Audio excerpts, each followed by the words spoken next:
ನೋಡಿ, ಗೋಗರ್ದು 10 ಕಣ್ಣೀರ್ ಹಾಕಿದ್ರು ಕೂಡ ಮನೆಗೆ ಬರಲ್ಲ ಅಂತ ಹೇಳ್ತಾ ಇದ್ರು. 2 ಮಕ್ಕಳಿವೆ, ಮಕ್ಕಳ ಮುಖ ನೋಡ್ಕೊಂಡು ಬಂದ್ಬಿಡು ಚಿನ್ನು ಪ್ಲೀಸ್ ಅಂತ ಆತ ಬೇಡ್ಕೊಂಡಿದ್ದ. ಆದ್ರೆ ನೀನು ಏನೇ ಮಾಡಿದ್ರು ನಾನು ನಿನ್ ಜೊತೆ ಬರಲ್ಲ ಅಂತ ಹಠ ಹಿಡ್ಕೊಂಡು ಕೂತಿದ್ರು. ಯಾಕಂತಂದ್ರೆ ಆತನ ಎಲ್ಲಾ ಮುಖಗಳು ಗೊತ್ತಿದ್ದು ಕೇವಲ ಲೀಲಾಗ್ ಮಾತ್ರ.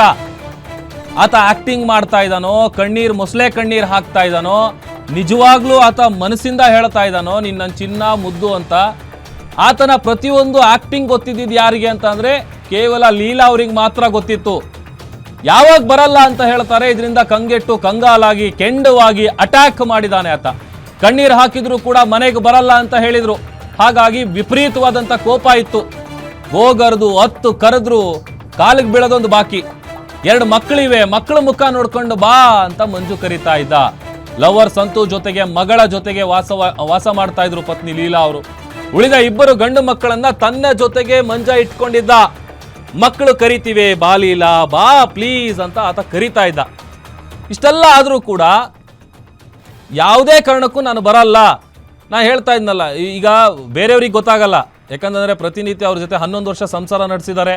ಆತ ಆಕ್ಟಿಂಗ್ ಮಾಡ್ತಾ ಇದ್ದಾನ, ಏನ್ ಮಾಡ್ತಾ ಇದ್ದಾನೆ ಎಲ್ಲ ಹೆಂಡತಿಗೆ ಗೊತ್ತಿರುತ್ತೆ. ಪ್ರೇಮ್, ನಾ ಅದೇ ವಿಚಾರ ಮಾತಾಡ್ತಾ ಇದ್ದೆ. ಎಷ್ಟೆಲ್ಲ ಕಣ್ಣೀರು ಹಾಕಿದ್ದು ಇದೆಲ್ಲ ಏನು ನಾಟಕನ, ಏನು ಸಿಂಪತಿ ಗಿಟ್ಟಿಸ್ಕೊಳಕ ಅಥವಾ ನಾನು ಒಳ್ಳೆಯವನು ಅಂತ ತೋರಿಸ್ಕೊಳಕ? ಪ್ರೇಮ್, ನನ್ನ ವಾಯ್ಸ್ ಕೇಳಿಸ್ತಿದ್ಯಾ?